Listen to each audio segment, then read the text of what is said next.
Chers téléspectateurs de Gueule Afrique Télévision, bonjour. Bienvenue dans notre bulletin d'information de 11h à l'AI. Le vice-premier ministre belge et ministre des Affaires étrangères, Maxime Prévost, poursuit sa tournée en Afrique centrale. Après une visite à Kampala, en Ouganda, il a quitté ce dimanche 27 avril le Burundi, marquant la première visite d'un chef de la diplomatie belge dans ces pays depuis plus de 10 ans.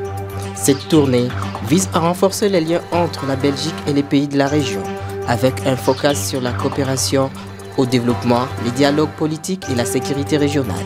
Après la signature d'une déclaration conjointe à Doha sous la médiation du Qatar, les affrontements se poursuivent entre l'armée congolaise et la rébellion de l'AFC M23 au nord et sud Kivu. Dans cette déclaration, le gouvernement congolais et l'AFC M23 s'engageaient à travailler à la conclusion d'une trêve en vue d'un cessez-le-feu effectif. Malgré cet accord, les combats se poursuivent, remettant en question la volonté de deux parties de respecter leurs engagements. Une accalmie générale s'observe dans le territoire de Djougou, à Ituri, depuis l'intervention de l'armée ougandaise UPDF, selon la société civile territoriale. Plusieurs activités socio-économiques ont repris dans la région de Fataki, autrefois théâtre d'affrontements et d'attaques de la milice Codeco contre les populations civiles.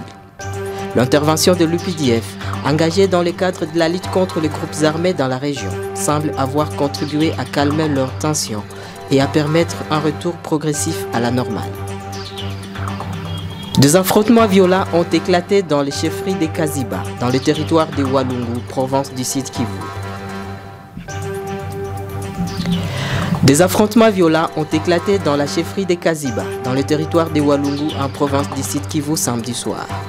Des tirs nourris ont été entendus dans la zone, poussant les habitants de Kaziba Centre à fuir dans les montagnes où ils ont passé une nuit blanche. La situation reste tendue et les causes des affrontements ne sont pas encore connues. Les autorités locales n'ont pas encore communiqué sur l'incident. Fin de ce bulletin d'information sur Gueule Afrique Télévision. Retrouvez les développements de ces titres et bien d'autres dans notre grande édition de 13h.